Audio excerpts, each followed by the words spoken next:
கரமலமிளிர் மணிமாலையும் கரமலமிளிர் மணிமாலையும் வீணையும் கருணை பொழியும் கடை கண்ணழகும் வளர் சரஸ்வதி தயை நிதி நீகதி தன்னருள் தந்தருள்வாய் பாரதி சரஸ்வதி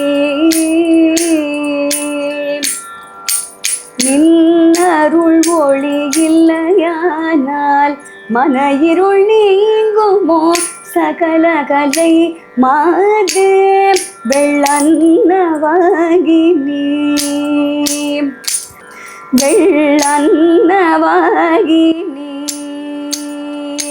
வெள்ளன்னவாகி நீ வெண்கமல மலர் வளரும் வாணி வெள்ளை கலையணி புராணி சரஸ்வதி தயை நிதி நீகதி தன்னருள் தந்தருள்வாய் பாரதி சரஸ்வதி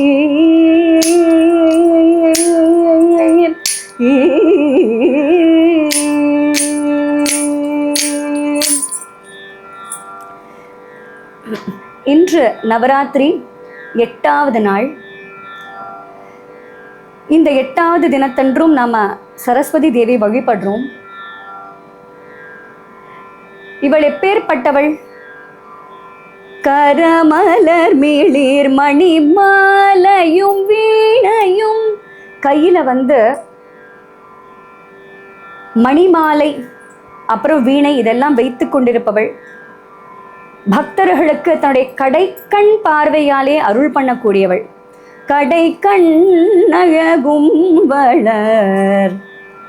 இவளுடைய அருள் இல்லை அப்படின்னா நம்மளால எதுவுமே பண்ண முடியாது. நின் அருள் ஒளி இல்லையானால் மன இருள் நீங்குமோ. அந்த மன இருளை நீக்கக்கூடியவள் சகல கலாவதி. இவள் எல்லா கலைகளுக்கும் அதிபதியானவள். அப்பேற்பட்ட சரஸ்வதி தேவியை நாம் இன்னைக்கு துதித்தோம் அப்படின்னாக்க நம்மளுடைய மன இருள் அனைத்தையும் நீக்கி நல் அறிவு, கல்வி, நற்பண்புகள் மற்றும் சத்துவ குணம் அனைத்தையுமே வழங்கக்கூடியவள். இன்று அவளுக்கு பிரதானமான நைவேத்தியம் தேங்காய். நமக்கு தேவையான அனைத்து கல்வி அறிவையும் அவள் வழங்குவாள்.